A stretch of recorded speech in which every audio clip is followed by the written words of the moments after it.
Olá, meu nome é Nildo Ferreira e você está na Rota 66 Espiritual, o caminho ou a jornada mais segura para chegar ao melhor de Deus. Apocalipse diz, ficarão de fora os cães. Eita! Hoje eu vou falar sobre os animais da Bíblia. Mas antes de iniciar, deixa eu já te pedir, se você não é inscrito ainda no canal, por favor, se inscreva, aperte o sininho para receber notificações, aperte o like ou gostei para impulsionar o vídeo. Por favor, envie esse link para os seus amigos, me ajude nisso, envie para os grupos agora aí, tá bom? E é claro, você pode comentar o vídeo. Vamos viajar?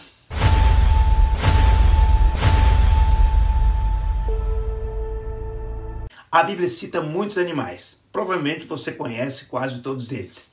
Mas hoje nós vamos aprender de uma forma mais organizada e como não é possível citar todos os animais dentro do nosso tempo, eu vou citar apenas aqueles que eu considerei mais relevantes. A Bíblia fala sobre os animais terrestres, como boi, camelo, cavalo, jumento, cervo, cachorros, galinha, leão, lobo, porco. E aí tem até uma coisa interessante para a gente aprender, Ela cita o bode, que é o parceiro da cabra, tá bom? São animais que são mais fortes do que o carneiro, que é parceiro da ovelha. Então, bode, cabra, carneiro e ovelha. E ainda tem o cordeiro, que é o filhote do carneiro com a ovelha.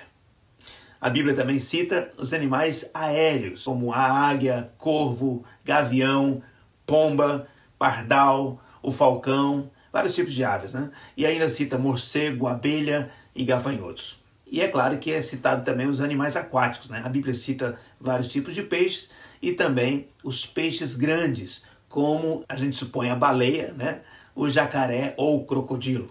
Desde Gênesis a gente vê a atuação dos animais, A serpente, que é usada por Satanás, depois o cordeiro, que é oferecido por Abel, Os animais colocados na arca. Provavelmente poucas pessoas sabem que Deus fez uma distinção dos animais que foram colocados na arca.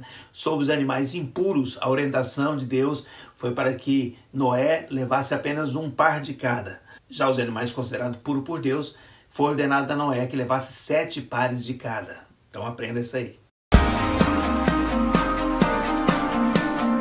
Animais que destacaram na Bíblia. Nós temos animais que acabaram se destacando na Bíblia por alguns eventos específicos. Primeiro, se você achava que só o papagaio que fala, a Bíblia nos fala de alguns animais que também falaram.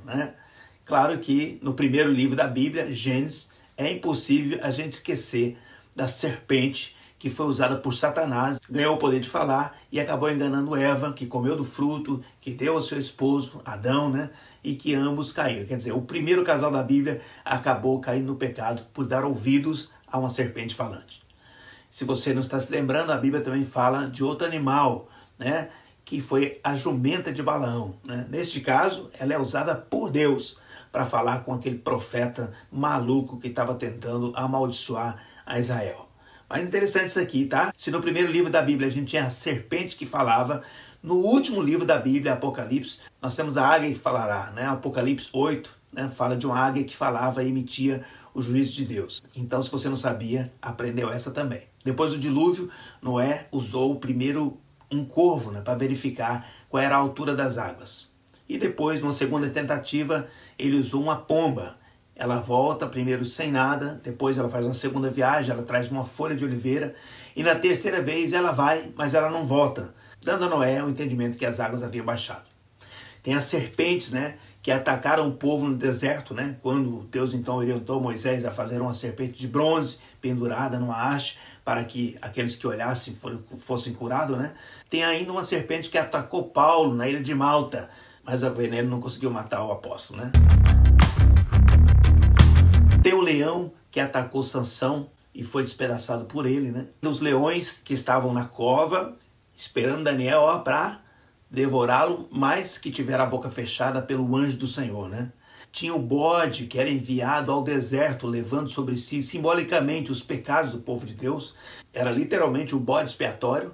E na época do rei Davi, tinha os bois que estavam levando a arca para Jerusalém, e um dos bois tropeçaram e um homem toca na arca e morre.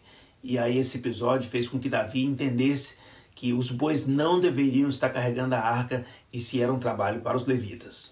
Existe o leão que mata um profeta jovem que desobedeceu a direção de Deus.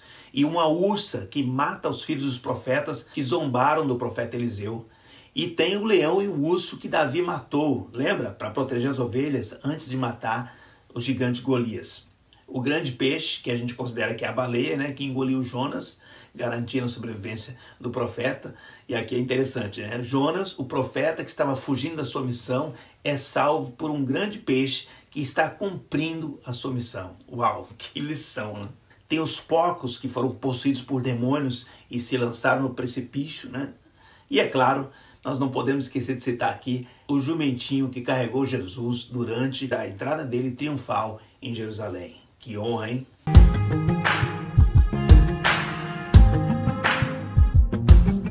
Vamos falar agora dos animais que tinham importância na economia dos hebreus. Vários animais ajudavam de diversas formas a vida dos hebreus. As ovelhas e as cabras eram uma parte fundamental da economia. Em primeiro lugar, elas forneciam lã para a confecção de roupas. Em segundo lugar, elas forneciam carne como comida e também elas forneciam leite como bebida. Já os bois eram usados principalmente como animais de trabalho, ajudando no arado dos campos e no transporte das mercadorias, né, como animais de carga, né? E é claro, também como alimento, né? E tinha as galinhas e os pombos, elas eram alimento, né? Carne e ovos, né? Tanto as pombas, as ovelhas, as cabras e os bois eram utilizados, além do que eu já mencionei, também como sacrifício. Tinha os jumentos, que eram usados como transporte de trabalho agrícola. Eles eram especialmente valiosos por serem animais de carga, né? Robustos, eles eram mais resistentes, né? Tinha os cavalos, embora os cavalos não fossem tão comuns quanto as ovelhas, os bois, eles desempenhavam um papel importante como animais de transporte e também animais para ser usados na guerra, né? Já nas regiões de deserto, os camelos que eram um meio muito importante, né? Eles eram capazes de carregar cargas pesadíssimas e resistir às condições do deserto, né? E tinha os peixes, né? A gente vê os peixes no Novo Testamento, principalmente quem estava morando, né, ali perto do Mar da Galileia, né? Era uma fonte importante de alimento, né? E ainda quero citar aqui as abelhas. Lembra o símbolo da Terra Prometida que era mel, né? Pois é, as abelhas eram citadas porque elas forneciam o mel tanto como adoçante quanto como medicamento. Viajando sem nunca desistir, eu sei exatamente para onde ela vai me conduzir. Agora, como eu citei lá, animais impuros, né, no começo, tinha a lei judaica, né, no Antigo Testamento, que fala de certos animais considerados impuros, portanto, eles não deviam ser consumidos. Elas estão descritas lá em Levítico 11 e em Deuteronômio 14, tá ok? Eram considerados impuros. Os porcos, eles tinham um casco fendido, mas eles não ruminavam, não eram ruminantes, né? Então, considerados impuros. Os camelos e os coelhos, interessante, ao contrário. Esses animais, eles são considerados impuros porque, apesar de ser ruminantes, eles não possuíam casco fendidos, né? E aqui é uma coisa que a gente pode pegar. É bem interessante isso, né? Os animais considerados puros tinham que ter tanto casco fendidos quanto deveriam ser ruminantes. Isso aqui para mim simboliza pessoas com quem nós devemos nos relacionar, né? Pessoas que têm o quê? Capacidade de equilíbrio, né? E também pessoas com capacidade de analisar. Ruminar é analisar as coisas. Aves de rapina, algumas águias, abutres, corujas, morcegos, né? Basicamente, querido, estava falando aqui de animais que consumiam, né, outros animais que já haviam morrido, ou seja, estavam em estado de decomposição, e eles comiam carniça, né? E ali ainda tinha mamíferos aquáticos, como baleias, tubarões, lagosta, caranguejos, e também era proibido os animais que se rastejavam, né?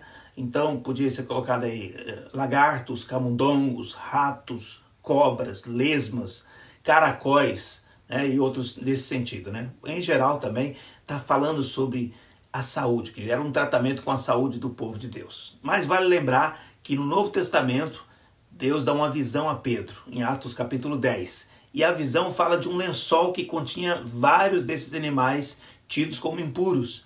E Deus disse para Pedro comer deles. E aí Pedro se recusa e ele vai usar o quê? Justamente a lei, né? E aí Deus responde: não considere impuro o que eu purifiquei.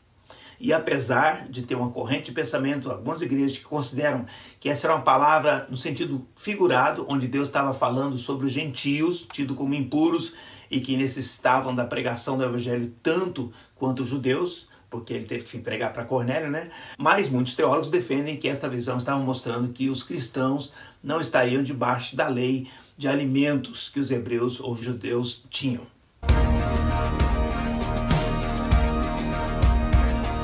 Agora vamos falar dos animais com os quais nós somos comparados na Bíblia.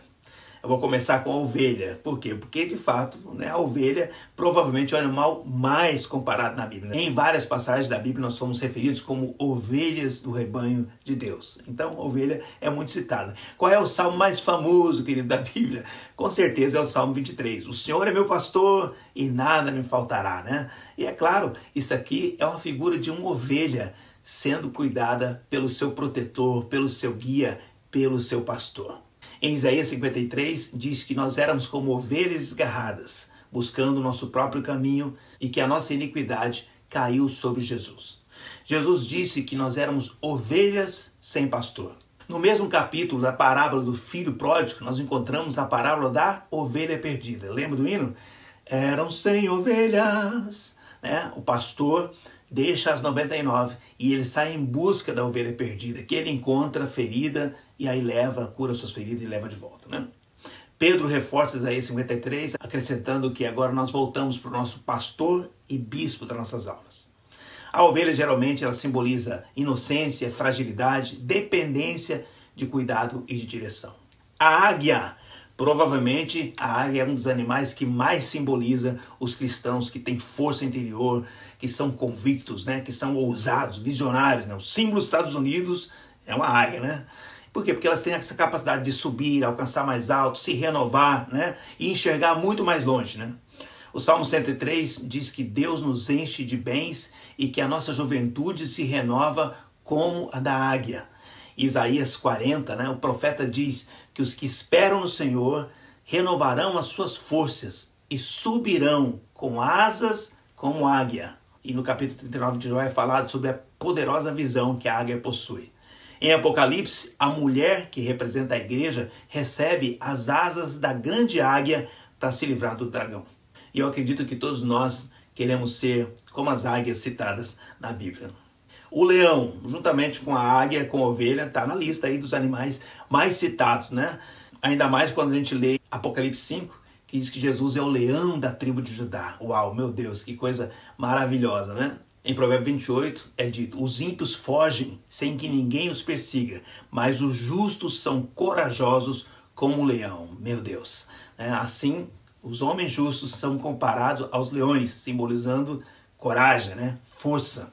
Jacó cita o leão ao abençoar Judá, dando o sentido de que Judá seria conquistador, né? Alguns guerreiros de Davi, alguns soldados deles são considerados cara de leão, pela valentia, pela coragem que eles tinham, né? Então, o leão nos representa realmente.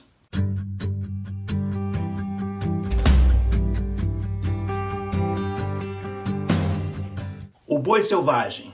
Bom, ainda que não tão usado como a águia, como o leão, né, como a ovelha, né, não citado tanto quanto esses outros animais, o boi selvagem, de fato, é um animal com o qual nós somos comparados.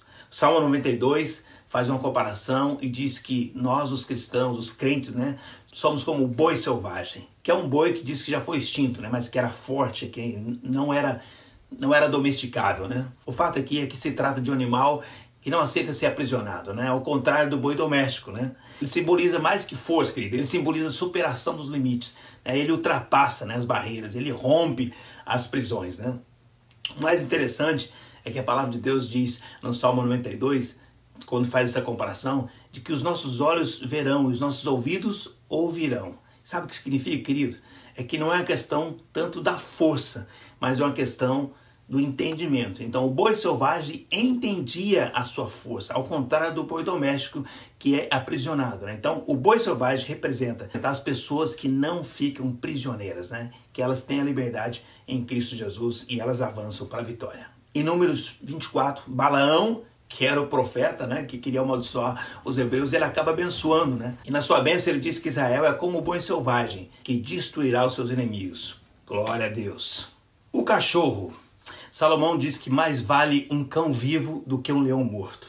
Ele está valorizando, é claro, a vida, mesmo que estejamos em inferioridade, né, ou em fraqueza. A mulher sirofenícia, quando desafiada por Jesus, né, que disse: primeiro eu tenho que servir os filhos, para só então eu servir os cachorrinhos. Ela se sobressaiu de uma maneira maravilhosa, né?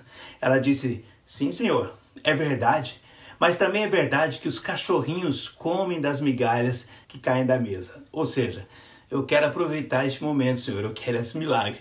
Mesmo que seja como um cachorrinho, eu vou receber a minha bênção. E aí Jesus, é claro, abençoou aquela mulher. A Bíblia nos compara com gazelas por sua elegância, com servos pela sua agilidade. E em Abacuque, o profeta cita o servo e diz que Deus nos tornará como ele e nos fará andar nas alturas. Glória a Deus! A palavra ainda nos ensina que nós devemos ser simples como as pombas e prudentes como as serpentes. Ou seja, que conseguem passar por meio de territórios perigosos. Em provérbio, a formiga é usada como um exemplo de diligência, né, e planejamento, né? E é claro, Jesus é chamado também de o Cordeiro de Deus que tira o pecado do mundo. Mas na Bíblia também existem comparações de animais com homens, mas de forma negativa. Em Oséias, Israel é comparado a uma vaca teimosa, ilustrando a rebeldia do povo de Deus. Os porcos e os cachorros, uau, duas citações. 2 Pedro diz que as pessoas que voltam à vida de pecado são comparadas ao cachorro que volta ao vômito ou ao porco que depois de lavado volta para a lama. Em Mateus, capítulo 7, Jesus diz que nós não devemos dar coisas valiosas aos cães e nem pérolas aos porcos. Ele estava ilustrando o quê? As pessoas que não valorizam aquilo que é precioso. Em vários pontos da Bíblia, inclusive, os homens são comparados aos cães. Isso é interessante, né? É como uma coisa de desprezo, né? Alguns dizem: não quero ser comparado como cães, né? Em Filipenses, Paulo adverte os cristãos a ter cuidado com os cães. Ele está se referindo aos falsos mestres, né? Em Apocalipse, a Bíblia diz que os cães ficarão de fora, que eu citei lá no começo, né? Isso tem a ver com o tipo de cachorro que tinha na época dos tempos bíblicos. Não é como os cachorros que nós temos hoje, de estimação, ali em casa, doméstico, né? Não. Em geral, quando se falava dos cães, se falava de cachorros selvagens, que andavam em matilha, assustando, né, mordendo as pessoas. Eram selvagens, ficavam de fora de fato, né? Depois nós temos as serpentes, né? João Batista chama os fariseus e saduceus de raça de víboras. Uau! Jesus chama Herodes Antipas de raposa, essa raposa simbolizando a astúcia e a falsidade, né? Nós temos os gafanhotos em Joel, né? Os gafanhotos ali simbolizam o quê? Exército inimigo que vem contra os homens, né? Como um juízo, né? Abelhas, inclusive no Salmo 118, os inimigos são descritos como abelhas, indicando que é agressão, né? Persistência no ataque, né? O urso e o leão, né? Em Provérbios 28, né? Um governante pervertido é comparado a um urso rugindo ou a um leão faminto, ambos animais que se tornam perigosos e destrutivos, né? Também bodes, né, que a Bíblia, Jesus compara, né, no julgamento final vai ser separado, né, bodes de ovelhas, ou seja, pessoas boas de pessoas ruins, né, relacionadas à salvação nesse caso. E o próprio Satanás é comparado a um leão também, que andam em derredor, né, dos cristãos querendo tragá-los, né? Falsos profetas são comparados muitas vezes a lobos que querem devorar as ovelhas, né? Então, quer dizer, tem citações de animais de fato complicados. Viajando sem nunca desistir, eu sei exatamente pra onde ela vai me conduzir. Animais que cumprem os juízos de Deus. Nas pragas que Deus enviou no Egito, nós encontramos o quê? As rãs, as moscas e piolhos. Em Levítico, Deus adverte que se o povo não obedecer, ele enviará animais selvagens entre eles, que lhes roubarão os filhos e destruirão o gado. Em Provérbios 30 é mencionado que o olho de quem zomba do pai ou despreza e desobedece à mãe será arrancado pelos corvos e devorado pelos filhotes de águia. Meu Deus, cuida disso aí, hein? Cabras selvagens e corujas. Em Isaías 34, as cabras selvagens e as corujas, elas são mencionadas como habitantes do Edom, depois que Deus promete destruir a terra dos edomitas, né? Agora vamos falar dos animais que representam o Deus Pai, Jesus ou Espírito Santo. Em Êxodo, Deus diz que tirou o povo do Egito como que os levando em asas de águia. No Salmo 91, Deus diz que nos protegeria debaixo das penas das suas asas. Em Oséias, Deus se compara a um leão e a um leopardo. Ele também é comparado a um urso furioso quando perde os filhotes. E em Jeremias 5, Deus é comparado a um lobo. Jesus se compara a uma galinha que ajunta os pintinhos debaixo das suas asas, né? Jesus também é chamado de o Cordeiro de Deus que tira o pecado do mundo, como eu citei já. Em Apocalipse, Jesus, como eu também já citei, ele é chamado de o leão da tribo de Judá. E o Espírito Santo, nós sabemos, né, que durante o batismo de Jesus, ele aparece em forma de uma pomba. E além disso, nós temos os anjos, que além de rosto de homem, eles tinham o rosto de águia, de boi e de leão. Enfim, os animais estão presentes por toda a Bíblia e nos ensinam, ora de uma forma, ora de outra. E eu espero que eu tenha contribuído de alguma forma para o seu crescimento. E aí, como é que foi a viagem de hoje? Você foi edificado de alguma forma? Escreva aí, faça o seu comentário, né? Por favor, né? Será que eu esqueci de algum animal importante? Bom, antes de orar, deixa eu te pedir que você verifique sempre, ou aqui no card, ou embaixo, porque eu posso ter deixado algo importante para você. Agora, então confira aí, tá bom? E é claro, por favor, compartilhe o link. Se você não apertou o gostei, aperte, por favor. Se inscreva e aperte o gostei, tá bom? Vamos orar. Pai, eu quero te louvar e te agradecer por esse momento tão precioso na tua presença. Obrigado por tudo que nós aprendemos hoje. Tantos animais na Bíblia e quantos símbolos, quantas coisas eles representam e quantas lições eles nos trazem. Pai, em nome de Jesus eu te peço que o Senhor esteja abençoando para que cada um de nós possa aprender com esses animais e que possamos a partir de hoje tomar esses exemplos para nos fazer crescer na tua presença. Abençoe a cada um que está conosco, abençoe cada pessoa, cada família, cada casal, cada pai, cada filho, cada líder. Deus, em nome de Jesus, põe a tua mão sobre nós e faça-nos crescer na tua presença. Em nome de Jesus. Amém. Amém. Glória a Deus. Deus te abençoe muito, muito, muito. E até a próxima viagem na Rota 66 Espiritual.